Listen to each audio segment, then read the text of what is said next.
আল্লাহর রাসূলকে দুনিয়ার মাটিতে জান্নাতের বাগান দেখাইতে আল্লাহ তাআলা মিরাজের রাত, এই কথা খেয়াল করার মতো, খেয়াল করে না শুনলে কিচ্ছু মনে থাকতো না।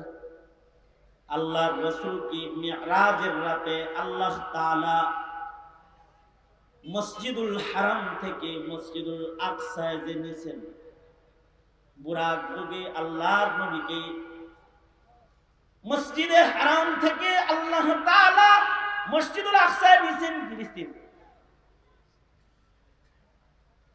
সুবহানাল্লাযী আসরা বিআবদিহি লাইলাম মিনাল মাসজিদিল হারাম মিনাল মাসজিদিল হারামি ইলাল মাসজিদিল আকসা। পবিত্র মহান সত্তায় মসজিদে হারাম থেকে মসজিদ আকসা পর্যন্ত তার বান্দাকে সফর করাইছেন। কি জন্য সফর করাইছেন? লিনুরিয়াহু মিন আয়াতিনা।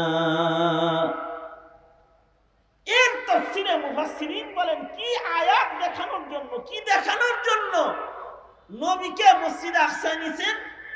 মসজিদে আকসার আশপাশে যেহেতু লক্ষাধিক নবীর আগমন ঘটেছে, এই মসজিদুল আকসার আশেপাশে 70,000-এরও বেশি পয়গম্বরের কবর আছে। এই সব দেখানোর জন্য, নবীদের সাথে জিয়ারত করার জন্য, নবীদের কবরের হালত দেখানোর জন্য আল্লাহ তার বন্ধুকে সফর করায়া মক্কাতুল মুকাররমা থেকে মসজিদুল আকসা পর্যন্ত নিয়েছেন। আল্লাহু আকবার করে বলেন। এবং আল্লাহর রাসূল মেরাজ থেকে এসে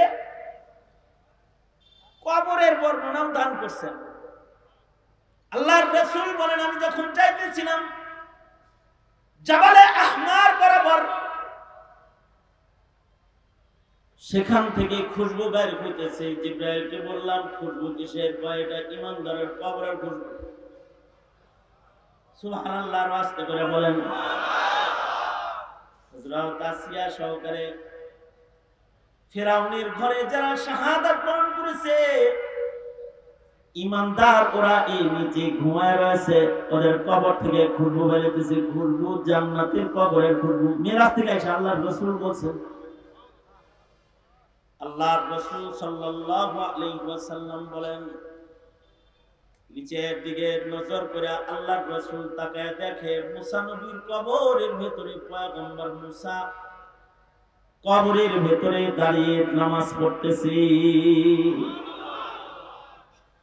কবরের হালত দেখতে দেখতেই নবী গেছেন মসজিদুল আকসা। এ কারণে কবর হয়তো আগুন হয়, নয়তো বাগান হয়। আল্লাহর রাসূল বলতেছেন, আল কবরু রাউযাতুম মিন রিয়াজিল জান্নাহ আও হুফরাতুম মিন হুফারিন নার। এখন আপনারা বলুন, আমরা কি এখানে কেউ এমন আছি যারা কবরে যাওয়া লাগবে না? আছেন কেউ এরকম? এখানে কেউ আছেন? সবার কবরে যাইতে হবে এই বিশ্বাস তো সবার আছে। এখন প্রশ্ন হলো, আপনার কবর কি আপনি আগুন বানাইবেন না বাগান বানাইবেন? এটাই হলো কথা। কখনো কখনো কবরের পরিবেশ ভালো হলেও কবর জান্নাতের বাগান হয়ে যায়। এটা আমার 1 নম্বর কথা। আমি যে ওয়াজটা করলাম এতক্ষণ, এই ওয়াজটাই করতেছিলেন মৌলানা। আপনি দাঁড়ায় গেছেন কেন? এই দাঁড়ায় গেছেন কেন? আমার নজর আপনার উপরে পড়তেছে, ব্রেনে বাড়ি দেয়, বসেন। তা আমি যে বয়ানটা করলাম, এই বয়ানটা কাসেম নানতুবি, কাসেম নানতুবির আগে চিনেন। কাসেম নানতুবি হলেন হুজ্জাতুল ইসলাম, কাসিমুল উলুমি ওয়াল খায়রাত। কাসেম নানতুবি রাহমাতুল্লাহি আলাইহি, যিনি মাদ্রাসা শিক্ষার প্রতিষ্ঠাতা, উনি যদি দারুল উলুম দেওবন্দ না করত, তাহলে শাহবাগ চত্বরের নাস্তিকের শুধু একটা মিছিল তোমাদের নজরে পড়তো না। ভারতবর্ষে নাস্তিক পাইতা, ভারতবর্ষে মুসলমান পাইতা না, মুসলমান পাইতা না। কারণ কারণ কাসেম নানতুবি মাদ্রাসা প্রতিষ্ঠা করেছিলেন বিধায়ী। কাসেম নানতুবি রাহমাতুল্লাহি আলাইহি যিনি মাদ্রাসা শিক্ষার প্রতিষ্ঠাতা, উনি যদি দারুল উলুম দেওবন্দ না করত, তাহলে শাহবাগ চত্বরের নাস্তিকের শুধু একটা মিছিল তোমাদের নজরে পড়তো না। ভারতবর্ষে নাস্তিক পাইতা, ভারতবর্ষে মুসলমান পাইতা না। কারণ কাসেম নানতুবি এখান থেকে জন্মগ্রহণ করেছে দাওয়াত তাবলীগ, এখান থেকেই জন্মগ্রহণ করেছে খানকাহ নিজাম, এই মাদ্রাসাগুলো থেকেই জন্মগ্রহণ করেছে ওয়াজ আর নসিহত, এই মাদ্রাসাগুলো থেকেই জন্মগ্রহণ করেছে ইংরেজ খেলাফত আন্দোলনের মুজাহিদের কাফেলা যারা ইংরেজকে তাড়িয়েছিল। এই কাসেম নানতুবি রহমাতুল্লাহ আলাইহি উনি এই বয়ানগুলো করতেছিলেন। তো ওনাকে একজন একটা প্রশ্ন করছে, যিনি প্রশ্ন করেছে তার নাম হলো আল্লাদিন। নাম কি? কে প্রশ্ন করেছে? আল্লাদিন। আল্লাদিন একজন মূর্খ সাধারণ মানুষ, হযরত কাসেম নানতুবির খাদেম। সে প্রশ্ন করে বলে, ঈমান নাই, আমল নাই, ভালো মানুষের কবরের লগে কবর হলেই জান্নাত। জিনিসটা কিন্তু কাসেম নানতুবি আমি আল্লাদিনের বুঝে আসে নাই। আমার এখনকার আলোচনাটা বুঝলেই কোন কবরস্থানের দরকার কেন এটা বুঝে আসবে। কবর যদি বিক্ষিপ্ত হয় তাহলে কবরের পারে বৈশা, বাপের কবরে পাশে বৈশা ছেলে পেশাব করে, গুরুস্থান পাশে বসে মুখ ভালো লাগছে। আমি নিজে গেছি রংপুরে এক এলাকায় যায় দেখি, মানে পার্সোনাল দাওয়াতি কাজে রংপুর মিঠাপুকুর এলাকায় আমি গেছি, যায় দেখি গোটা থানার ভেতরে একটা গুরুস্থান নাই। দেখি কবরের পারে বসে বসে তাস খেলে, নাতিরা দাদার কবরের পাশে তাস খেলা লাগছে, আর বাস্তারা চাচার কবরের ওয়ালের উপরে বয়ে বয়ে বিড়ি খাইতেছে। আমি এলাকার নেতাদের বললাম, গুরুস্থান নাই, এত আলাদা আলাদা কবর কেন? আমাদের এলাকায় কবরস্থান নাই। আল্লাহর রাসূল গুরুস্থান প্রতিষ্ঠা করেছেন, কবরস্থান প্রতিষ্ঠা করেছেন। আপনারা কবরস্থান বানান, কারণ কখনো কখনো একজন নেককার মুমিনের উসিলায়, একজন ইমানদারের উসিলায় যেমন আল্লাহ গজব বন্ধ করে, একজন মানুষ আল্লাহ আল্লাহ বললে যেমন ইসরাফিলের সিংহা বন্ধ থাকবে। কখনো কখনো একজন নেককারের কবরের কারণে গুরুস্থানের হাজার হাজার মাইয়িতের কবরের আযাব মহান আল্লাহ মাফ করে দেন। আল্লাহ দিন বলে ইমানদার হলে একজন কবরের আযাব মাফ হইব সবজনের, এত সস্তা। এমন কথা কি বোঝানোর জন্য কোরআন হাদিস দিয়া তো সাধারণ মানুষের বোঝানোর দরকার নেই। যদি সহজে বোঝান যায় দৃষ্টান্ত দিয়া তাহলে ভালো হয়। কাসেম নানতুবি বললেন, এই আল্লাদিন, তুমি যে আমারে তাল পাখা দিয়া বাতাস দিতেছ, আমার একটা প্রশ্নের উত্তর দাও। সেটা হলো এই, তোমার তাল পাখার বাতাস খালি আমার লাগতেছে না ডান পাশে বাম পাশে যারা বসা আছে তাদেরও লাগতেছে? কেন? বাতাস তো দিতেছি আমনেরে, কিন্তু ঠান্ডা হইতেছে ডানে বামে যারা আছে তারাও। ওই যে ওই যে ওই যে তাল পাখা ঘুরাইতেছে একটা, একজনের বাতাস দিতেছে, লাগতেছে চতুর্দিকে যারা আছে সবার। কাসেম নানতুবি বললেন, আল্লাদিন, একজনকে টার্গেট করে ফ্যান চালাইলেও যেমন ঘরের সবাই ফ্যানের বাতাস পায়, জান্নাতের বাতাস যদি কারোর কবরে প্রবাহিত হয়ে যায় তো তার কারণে গুরুস্থানের সবার কবরের আযাব বন্ধ হয়ে যায়। কখনো কখনো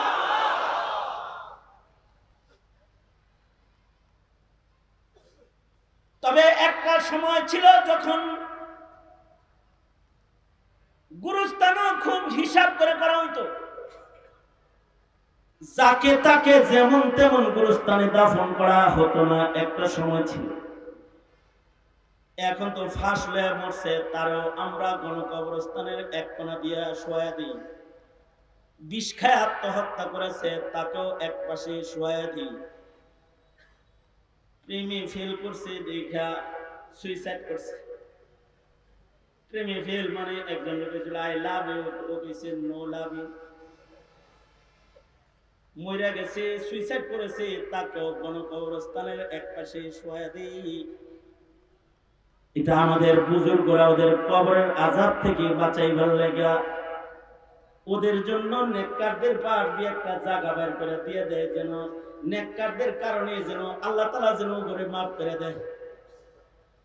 কিন্তু এক জমানার মুমিন এত করা ছিল, যারা তারা গুরুস্থানে জায়গা দিত না। যেমন উজবেকিস্তানে একটা কবরস্থান আছে, কবরস্থানের ওয়াকফকারী যিনি, তিনি ওয়াকফ করার সময় ওসিয়তনামা লিখেছে যে আমি গুরুস্থানের জন্য মাটি ওয়াকফ করে দিয়ে গেলাম, কিন্তু আমার ওসিয়ত হলো আমার ওয়াকফ করা মাটির ভেতরে কেউ যদি নিজের কবর বানাইবার চায় তাইলে তার নাম মুহাম্মদ হইতে হবে, অর্থাৎ আমার নবীর নামে যার নাম, সে এই গুরুস্থানে জায়গা পাবে। গুরুস্থানের নাম মাকবারে মুহাম্মাদিয়া, মুহাম্মাদিয়া কবরস্থান। শুধু এতটুকু শর্ত নয়, আর একটা শর্ত দিয়েছে, এই গুরুস্থানের মাইয়িত যদি কেউ হইতে চায় তাহলে তার 1,00,000 হাদিস সনদ সহ মুখস্থ থাকা লাগবে।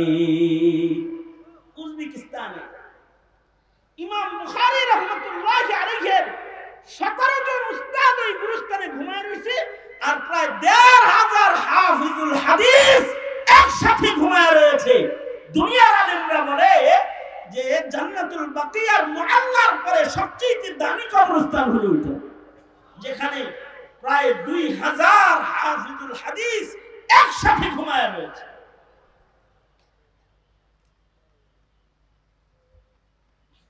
সাহেবে হেদায়া ফিকহের সবচেয়ে হানাফি বড় ভান্ডার, হানাফি মাযহাবের হেদায়া।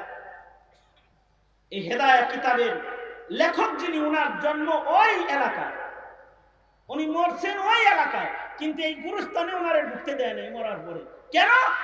ওনার 1,00,000 হাদিস মুখস্থ ছিল, কিন্তু ওনার নাম মুহাম্মদ না, এজন্য কয় তোমার জায়গা এখানে না।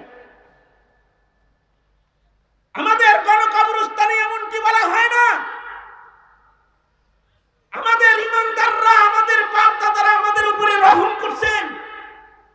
যদি আমাদের বাপ দাদারা ওসিয়ত করত যে আমার কবরের পাশে কাউকে বেনামাজিকে কবর দিবি না, বেপরদা নারীকে এই গুরুস্থানে কবর দিবি না, নাস্তিকের মিছিলে ঘুরে তাকে মুসলমানের কবরস্থানে জায়গা দিবি না, কাদিয়ানীর পক্ষে কথা কয় তাকে মুসলমানের গুরুস্থানে জায়গা দিবি না, যদি ওসিয়ত করত তাহলে মুসলমানের গুরুস্থানে বহু নামধারী মুসলমান আছে, তোমরা জায়গা পাতা না, জায়গা পাইতে না, জায়গা পাইতে না।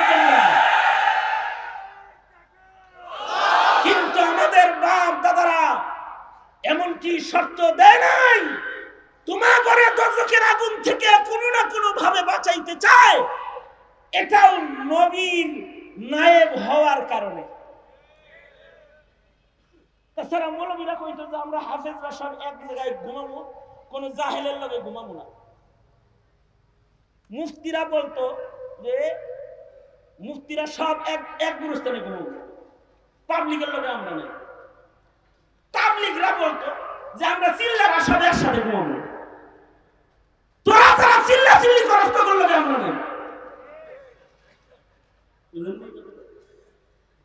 কিন্তু এমনটি কথা তারা বলে নাই, তোমার করে দূরে সরায় নাই। কেন?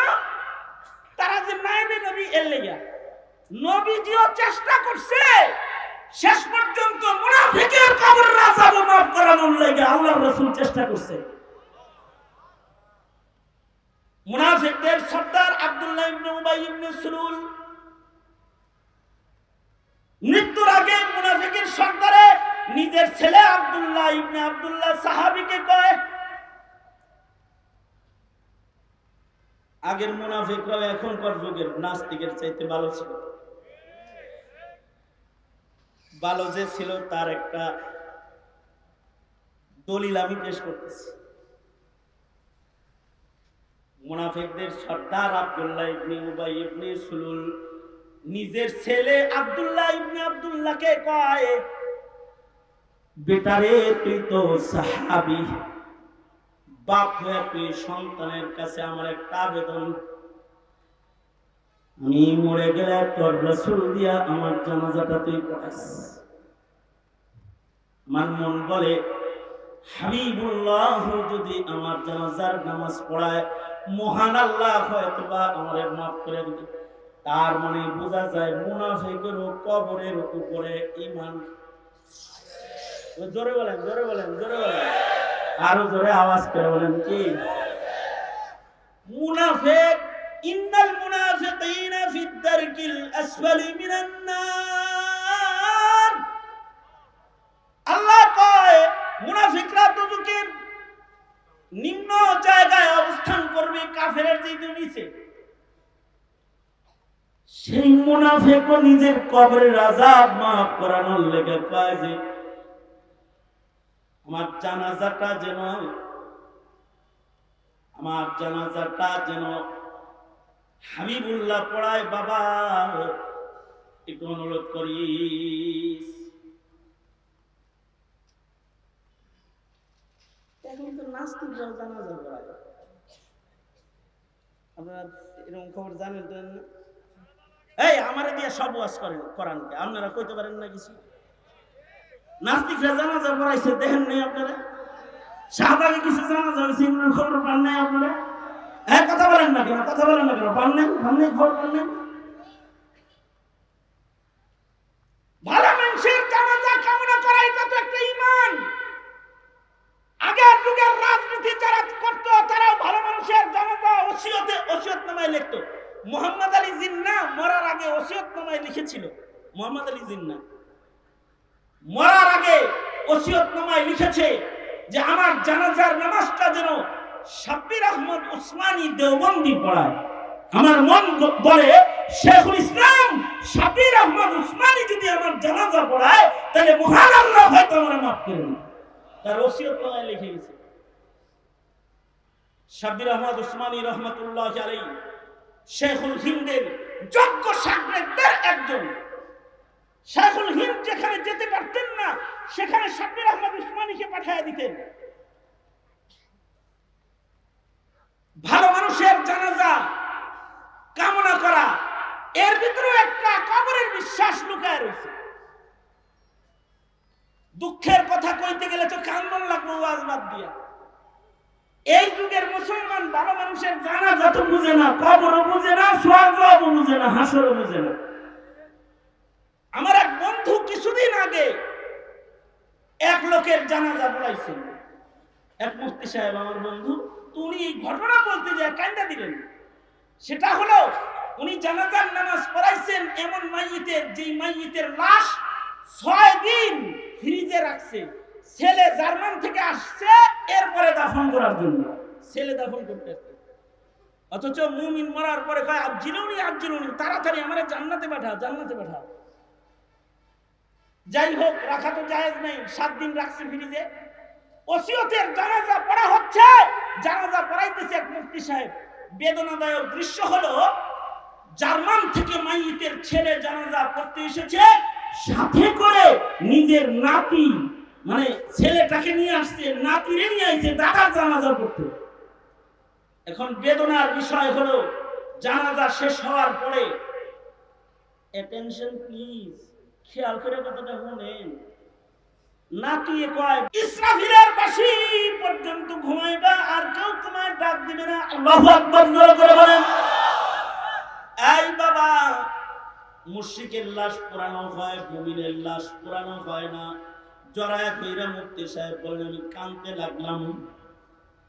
বেদনার বিষয় হলো বর্তমান সমাজের নবপ্রজন্মের দ্বীনি জ্ঞান এত কম। মরার পরে লাশ কি করা লাগে তা পর্যন্ত মুসলমানে জানে না। দাফনের জন্য অন্য মানুষ ডাইকা আনতে হয়, দাফন করতে হবে তাও জানে না। অবশ্য হিন্দি ছবি দেখতে দেখতে মরার পরে হিন্দুর লাশ পোড়ানো হয় এটা জানি। নিজের গ্রুপের মানুষের মরার পরে কি হয় তা না শিখার কারণে বাপের জিগায় দাদার লাশ পোড়ানো হবে নি।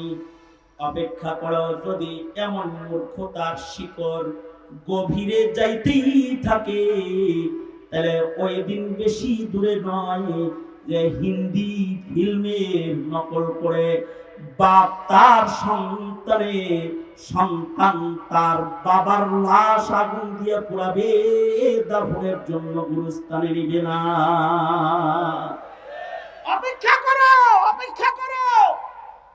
এদেশের মোল্লাপুরের জঙ্গি মহিলা তাদের মুখে তালা লাগাইতে চাও, তোমার খবর চেনানোর মতো কেউ এই জমিনে থাকবে না, থাকবে না, থাকবে না।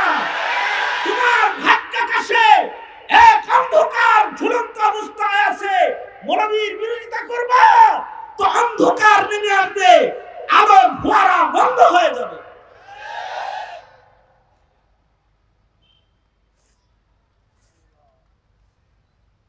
এই কারণেই গুরুস্থান দরকার। কখনো কখনো এক মাইয়িতের কারণে গোটা এলাকার মাইয়িতের কবর আযাব মহান আল্লাহ মাফ করে দেয়। আল্লাহু আকবার করে বলেন। তবে এটাও একটা শতসিদ্ধ কথা, এটা আমার লাস্ট কথা, ফাঁক দিয়া দুই কথা গেছে গা,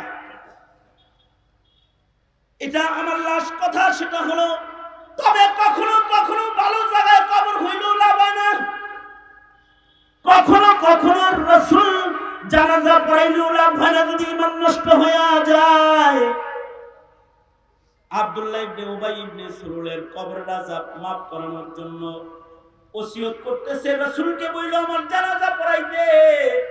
সন্তান বলে, আব্বা তুমি আয়েশা সিদ্দিকারে তুহমত তুমি লাগাইছো না, তুমি রাসূলকে গালি দিছো না যুদ্ধের মাঠে, তোমার মতো মুনাফিকের সর্দারের জানাজা যদি সরবারে দু আলম নবী পড়াইবেন, মুনাফিক কিন্তু নবীর ব্যাপারে কত দামি কথাটা কয়।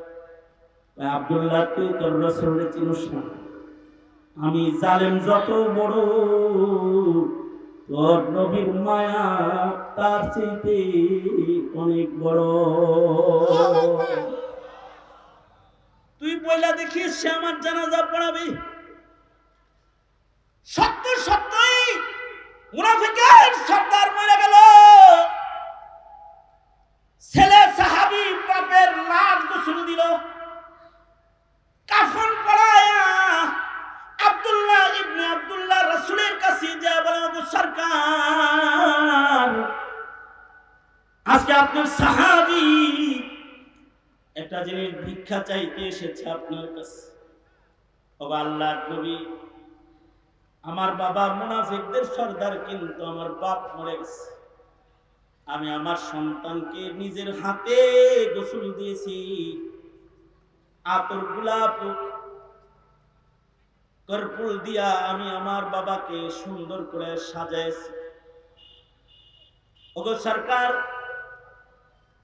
আমি জানাজা তৈয়ার করেছি, রাহমাতুল লিল আলামিন নবীর কাছে সন্তান হইয়া বাবার জানাজাটা ভিক্ষা চাইতে এসেছি। ওগো আল্লাহর নবী, আপনি কি একটু আমার বাপের জানাজাটা পড়াই দিবেন? আমার মন বলে, আপনি আমার বাবার জানাজা পড়াইলে হয়তো মহান আল্লাহ আমার আব্বারে মাফ করে দিবেন। আল্লাহর রাসূল সাল্লাল্লাহু আলাইহি ওয়াসাল্লাম দাঁড়িয়ে গেছেন, জানাজা পড়ানোর জন্য রাসূল রওনা করেছেন। হযরত ওমর পিছন থেকে রাসূলকে টেনে ধরে কয়, সূরা মুনাফিকুন নাযিল হইছে, মুনাফিকের সর্দারের জানাজা পড়াইতে কি লেগা যান? আল্লাহ না বলছে 70 বার ইস্তেগফার করলো মুনাফিককে আল্লাহ তাআলা maaf করবেন।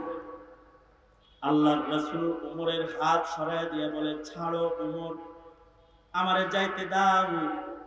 আল্লাহ 70 বারের কথা বলেছে, আমি 70 বারের চাইতে বেশি 70 মাররা বলেছে, আমি 70 বারের চাইতে বেশি করে ওর জন্য ইস্তেগফার করব, তারপরে মহান আল্লাহ যেন ওরে মাফ করে দেয়। হাদিস শরীফে এসেছে, আল্লাহর রাসূল জানাজা পড়ালেন, শুধু তাই করে নাই, আল্লাহর রাসূল নিজের গায়ের জামা খুইলা কাফন বানায় মুনাফিকের সর্দাররে দিয়ে দিলেন। আমার গায়ের জামার বরকতে যদি ও আযাব থেকে বেঁচে থাকে। শুধু তাই করে নাই, হাদিসে আছে আল্লাহর নবী নিজের মুখের লুআব লালা জিহ্বা দিয়া বাইর কইরা আল্লাহর রাসূল শাহাদাতুল গুলিতে লইয়া আল্লাহর নবী নিজের হাতে লালা আব্দুল্লাহ ইবনে উবাই ইবনে সুলুলের মুখের ভেতরে দিয়ে দিলেন, যেন রহমাতুল লিল আলামিন মুখের লালার বরকতে যেন মুনাফিকটারে কবর আযাব আল্লাহ মাফ করে দেয়। এত দয়া মায়া রাসূলের কেন? কারণ রাসূল কবরের আযাব দেখে এসেছেন, জাহান্নামের গর্জন দেখে এসেছেন। এ কারণে পয়গম্বর চায় না কোনো মানুষ দোজখের আগুনে নিক্ষিপ্ত হয়ে যাক। শেষ পর্যন্ত নিজের মুখের লালাটা পর্যন্ত মুনাফিকের মুখের ভিতরে দিয়া দিল, যেন আল্লাহ তাও কবরের আযাব মাফ কইরা দেয়। কিন্তু আল্লাহ তাআলা ঈমান না থাকলে কাউকে ক্ষমা করে না। আল্লাহ তাআলা বন্ধুকে ডেকে বলে, বন্ধু একটা মুনাফিকের জানাজা পড়াইতে কে বলেছে আপনাকে? যার ঈমান নাই এমন মুনাফিকের জানাজা আপনি পড়াইলেন, সাবধান করে দিলাম আপনাকে, সামনের থেকে কোন মুনাফিকের জানাজার নামাজ আপনি আর পড়াইবেন না। ওয়ালা তাকুম আলা কবরিহিম, শুধু জানাজা পড়াবেন না তা না, কোন মুনাফিকের কবর জিয়ারত আপনি করবেন না। মুহাম্মদুর রাসূলুল্লাহ সাল্লাল্লাহু আলাইহি ওয়াসাল্লামের ওই দরদ যদি নবীর নায়েব ইমাম আলেম উলামা হাফেজ আলেমদের হৃদয়ে না থাকতো, তাহলে যারা মুল্লার ইজ্জতে আক্রমণ করো, নবীর সুন্নতকে যারা গালি দাও, এদেশের মৌলবীরা তোমাদের জানাজার নামাজের ইমামতিও করতো না, জানাজার নামাজও পড়াইতো না। কিন্তু তোমাদের জানাজার জন্য পড়ায়, জানাজার কারণেও যদি আল্লাহ তোমাদের মাফ করে দেয়, তবে মনে রাখো মুল্লায় জানাজা পড়াইলেই কবরের আযাব মাফ হয় না। মুনাফিকের সর্দারের কবরের আযাব নবীর জানাজা দিয়েও মাফ হয় নাই। সঙ্গত কারণে কবরে যাওয়ার আগে ঈমান আমল ঠিক করো, ওয়াবুদ রাব্বাকা হাত্তা ইয়াতিয়াকাল ইয়াকিন, এটা হলো শেষ কথা। গুরুস্থানে কবর হলে কখনো কখনো কবরের আযাব মাফ হয়, কিন্তু ঈমান আমল ছাড়া কবরে গেলে কোনো কিছুই দিয়া কবরের আযাব থেকে রক্ষা পাওয়া যায়। জোরে আওয়াজ করে বলেন। এই বিষয়টা যদি বুঝে এসে থাকে,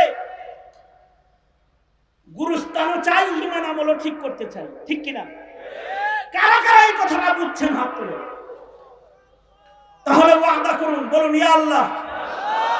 হ্যাঁ না, আওয়াজ করে ওয়াদা করুন, ইয়া আল্লাহ ওয়াদা করিতেছি শিরক করব না, ওয়াদা করিতেছি নামাজ কাজা করব না, ওয়াদা করিতেছি রমজানের রোজা ভাঙব না, ওয়াদা করিতেছি আলেমদেরকে গালি দিব না, নবীর দুশমনকে প্রশ্রয় দিব না। চিল্লায় বলেন ঠিক কিনা? আওয়াজ করে বলেন ঠিক কিনা? জোরে আওয়াজ করে বলেন। ইসলামকে লালন করব, ইসলামের বিরুদ্ধাচরণকারী যারা তাদের সাথে আপোষ করব না, ঠিক কিনা? জোরে আওয়াজ করে বলেন। ইসলামকে ধর্ম হিসেবে হৃদয়ে সর্বোচ্চ জায়গা দিব, কবরের আযাব থেকে বাঁচার আশায়। কারণ জিজ্ঞাসা করা হবে মা দীনুকা, তোমার ধর্ম কি, ঠিক কিনা? জোরে বলেন। আলেমদের পক্ষে থাকবো না বিপক্ষে? জোরে আওয়াজ করে বলেন পক্ষে না বিপক্ষে? আলেম উলামা যেখানে, আলেম উলামা যেখানে, ঈমান আমল বাঁচাতে কোরআন শিখবো শিখাবো, কোরআন হাদিস যেখানে, জোরে আওয়াজ করে বলেন আমরা আছি সেখানে। আল্লাহ তুমি কবুল করো। চিল্লায় জোরে খান আমিন। আরো জোরে আওয়াজ করে বলেন আমিন। আরো জোরে আওয়াজ করে বলেন আমিন। আর গুরুস্থানের দরকার আছে, কবরের আযাব মাফ হয়, ঠিক কিনা? দরকার আছে না নাই? এই গুরুস্থানের সাথে শুধু শাহিন কমিশনার সাহেব না আপনারা সবাই? মেয়র সাহেব না আপনারা সবাই ইনশাআল্লাহ বলেন? সোজা করেন।